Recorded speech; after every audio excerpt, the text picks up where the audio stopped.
as I was learning my monologue.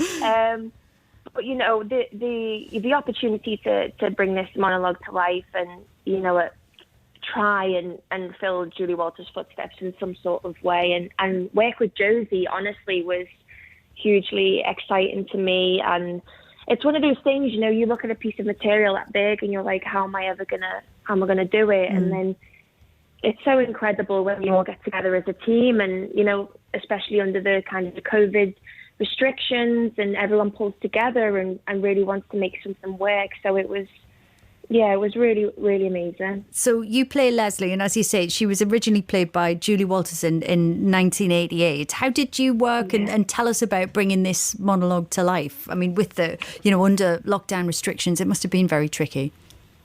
Yeah, well, me and Josie kind of got right to it after we both agreed that we were a part of it, and we'd kind of get up at 9 o'clock every morning, we'd do a FaceTime for 3-4 hours, you know, with a tea break in between. And we did that for about 3 weeks. And Josie's incredible. I mean, what she really learned and helped me with is bringing things to life that aren't on the page. You know, the connection with the audience, and Leslie is so important. You know, you are feeding the audience so much information, and they have to visualize and feel what it is she's feeling. So I'm just, so grateful to Josie for really helping me. Yeah, director Josie Rourke. So yeah. I mean, am I right in thinking, Jodie, that it was a monologue that got you your first break when you were just 12 or so?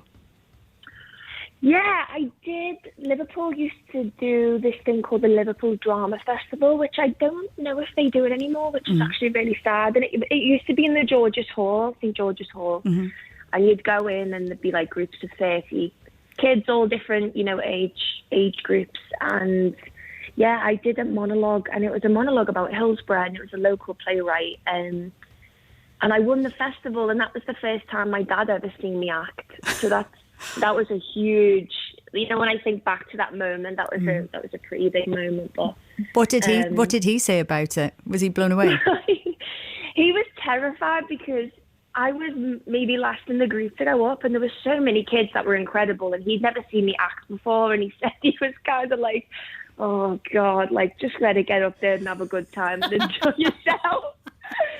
And then I remember seeing his face after I did it, and yeah, he was kind of lost for words a little bit, because he'd always encouraged me, you know, they were so innocent to it all, and they know I loved it, so they just wanted me to do it purely for that, you know. So the fact that this has kind of gone in the way it has is really special. I mean, it's fabulous, isn't it? I know that Stephen Graham was a great supporter and mentor of you in your early days as well. And am I right in thinking that he persuaded you not to try and like smooth out your accent?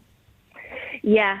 I mean, I worked with Stephen when I was about 16. We had like one day shooting. Well, I had one day shooting with him on a drama called Good Cop for the BBC. And just like chatting to him throughout the day, you know, kind of picking his brains. He was asking me lots of questions. And I remember at that time feeling like I needed to take elocution lessons, and I don't know where I'd got that from. And he was like, you kidding me? Don't you dare. Don't you ever lose this accent. And he is so true to himself. And so to have someone exactly like him who's, you know, from where I'm from, and celebrate who they are in an industry where, you know, there probably are less working class actors. It's to have someone like him is amazing. Well, yeah, and someone like you as well. I mean, it was extraordinary to see your BAFTA win last year. You know, the last award of the night. You got up there, you know, and won Best Actress. I mean, an incredible moment. And to see you, as you say, you know, being up there representing and making that speech. I know that you're up again this year of the virtual ceremony. What was winning last time like? Oh my gosh. It was incredible. I mean, to have all my family there was amazing. It's just so out of body, you know, those kinds of things, because you can always think in your head how it would feel, and then it never ever compares to it happening. Or, you know, it's so easy for the night to just run away with itself. And so I think it's always important to you then you're kind of moving on to the next thing, and life carries on. I think it's always lovely to look back at those things and really remember them for what they are. Yeah. I know that this year's BAFTAs are taking place, the virtual ceremony, I think, happening 31st of July. Will you be frocking up at home? Oh, I don't know. It seems crazy to do that. I don't know. I think I've got to. You can't go. But what I kind of thought was like maybe I could do like a snazzy top and do pajamas on the bottom. Oh yeah, like I have been doing for most of my Zoom calls. Correct. Yeah. No, that's it. I've rumbled myself. I guess it's BAFTA. You've always got to dress up for the occasion. I mean, yeah, definitely top half or maybe bottom half and stand on your head. It's up to you. Yeah, exactly. And of course, it's been such a busy time. I mean, Kill and Eve going brilliantly up for BAFTAs again. I know that you were in the middle of working with Ridley Scott on an epic called The Last Duel when lockdown kicked in. Where are things at with that, and when are you going to be picking up again? Do you know? So, rumour is end of August, which now seems crazy that I'm kind of remembering that I have to go back and finish that and get back in the headspace. But yeah, but around end of August, we've only got I think 5 or 6 weeks left.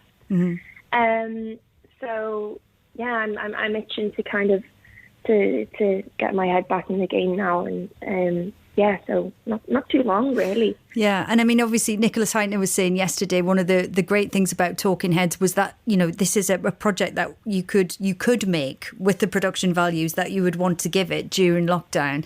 This is obviously such a massively challenging time for the creative industries across the board. What are you seeing in your kind of friends and collaborators and the people that you work with behind the scenes as well? How are they responding to the challenges of lockdown and the difficulties that their industries are going through? Yeah, well, I think what's really inspiring is just how much everybody is trying to adapt and make those changes. Even when I look, outside of the industry and there's local independent bars and restaurants, and you see how they've adapted to try and keep, themselves going and keep serving customers. I just think it's so inspiring how, this is a new kind of normal, and I think it's just lovely seeing how willing everybody is to kind of get back on track, but make sure that everybody is safe and is comfortable above all else. Yeah.